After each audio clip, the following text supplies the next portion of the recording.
Fala pessoal, seja bem-vindo ao canal Gadgetando. No vídeo de hoje a gente vai falar sobre algo que muita gente acaba fazendo achando que está melhorando o computador, mas na prática não faz diferença nenhuma ou é simplesmente jogar dinheiro fora. Estou falando de alguns upgrades que parecem promissores, mas são totalmente inúteis para a maioria dos usuários. Vamos comentar 5 desses upgrades que você provavelmente não precisa fazer no seu computador, especialmente se o seu uso for mais comum, como navegar na internet, estudar, jogar de forma casual ou trabalhar com tarefas leves. E durante o vídeo, sempre que aparecer algum termo mais técnico, como por exemplo a overclock, que é o processo de forçar um componente como o processador a trabalhar acima da frequência padrão dele para tentar extrair mais desempenho, eu vou explicar de forma simples para que todo mundo entenda.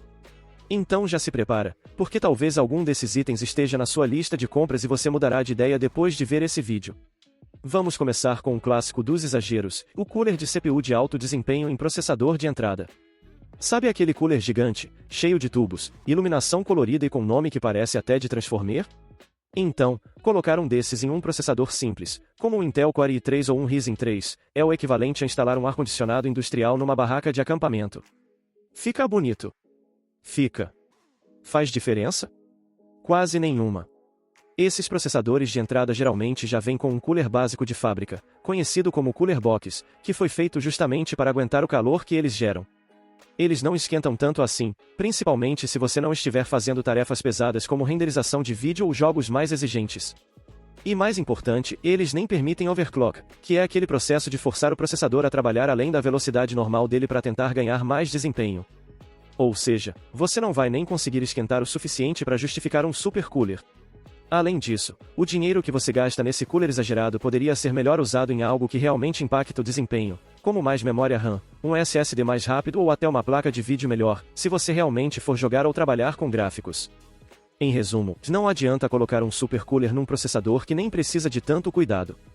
É como dar uma Ferrari para quem só anda dentro de um estacionamento. Bonito, sim. Útil, nem tanto. Agora vamos falar de um dos exageros mais caros e comuns, comprar uma placa de vídeo top de linha só para navegar na internet ou assistir vídeos. É como comprar uma churrasqueira de restaurante 5 estrelas só para esquentar pão de queijo.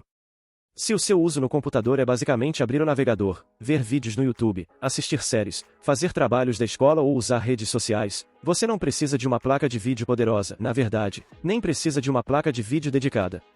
Os processadores mais modernos já vêm com vídeo integrado, o que significa que eles já conseguem lidar tranquilamente com tudo isso sem precisar de uma placa separada. E não estamos falando só de tarefas básicas, não, e até vídeos em alta resolução e até em 4K rodam suave no vídeo integrado de processadores como o Intel Core i5 ou os Ryzen com final AG, por exemplo. Aí entra aquele amigo dizendo que você tem que comprar uma placa como a GeForce RTX 4000 e alguma coisa.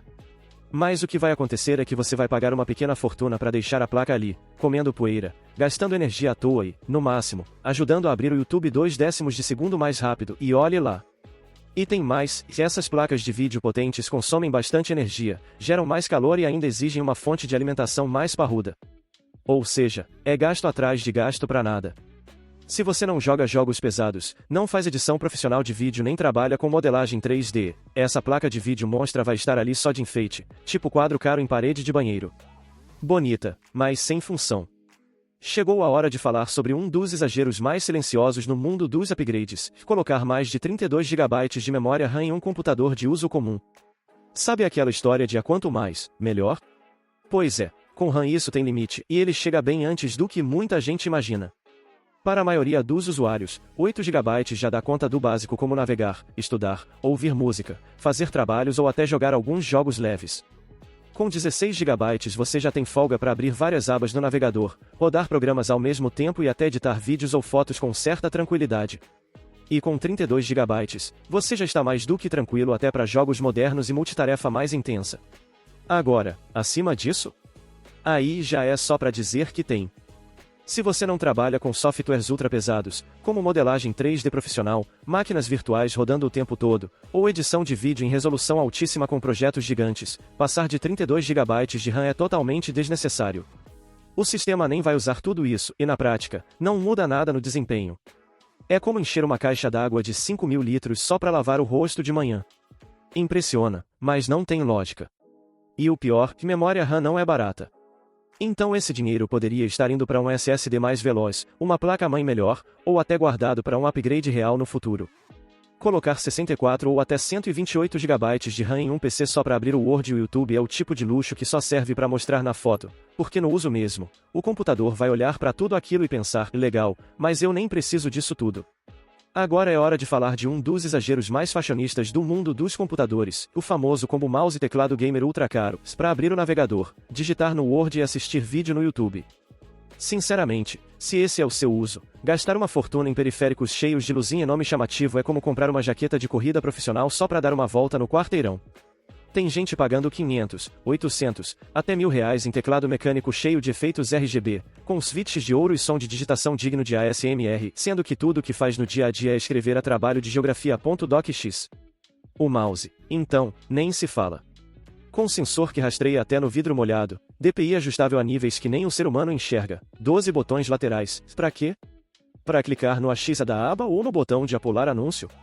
Claro, se você joga jogos competitivos, de tiro, precisa de resposta rápida, ou trabalha com design, edição e precisa de precisão real, aí sim, vale o investimento. Mas se o seu jogo mais pesado é campo minado ou você só tá ali assistindo vídeos e respondendo e-mail, não precisa de um mouse com mais configurações do que o painel de um avião. No final das contas, a diferença de desempenho para quem não exige é zero. É gasto à toa. O teclado mecânico vai continuar digitando a mesma coisa que o de R$ 50, e o mouse super preciso vai continuar clicando no mesmo botão de concordo nos termos de uso.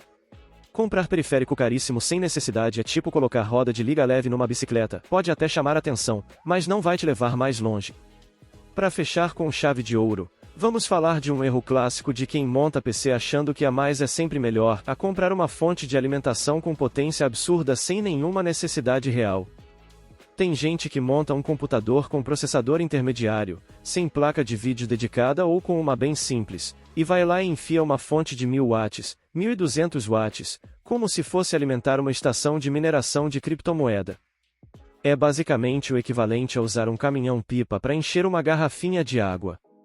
O seu computador consome 250 watts, 300 no máximo, e a pessoa mete uma fonte que aguentaria 3 setups gamers rodando juntos. Não faz o menor sentido. Além de ser mais cara, uma fonte muito acima do necessário não traz mais desempenho, não melhora a velocidade, e nem deixa o PC mais preparado a como muita gente pensa. Aliás, fontes muito potentes funcionando com baixa carga podem até ser menos eficientes em consumo de energia. O que realmente importa na fonte é a qualidade, não o exagero na potência. Ter uma boa marca, com certificação de eficiência e potência adequada ao seu setup, é o que garante segurança e estabilidade. Comprar uma super fonte para um PC básico é só vaidade técnica, é como comprar uma caixa de som de R$ 5.000 para ouvir podcast em volume baixo. Então fica o recado, escolha uma fonte de acordo com o seu consumo real, que você calcula somando o uso do processador, da placa de vídeo e dos outros componentes. Passou muito disso, já é desperdício puro.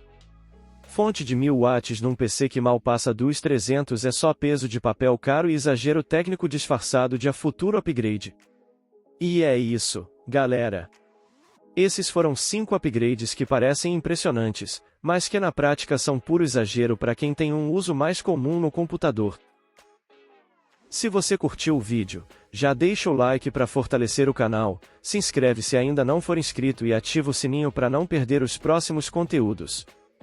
E claro, comenta aqui embaixo se você já caiu em alguma dessas armadilhas ou se conhece alguém que comprou uma fonte de 1000 watts só para jogar Pac-Man.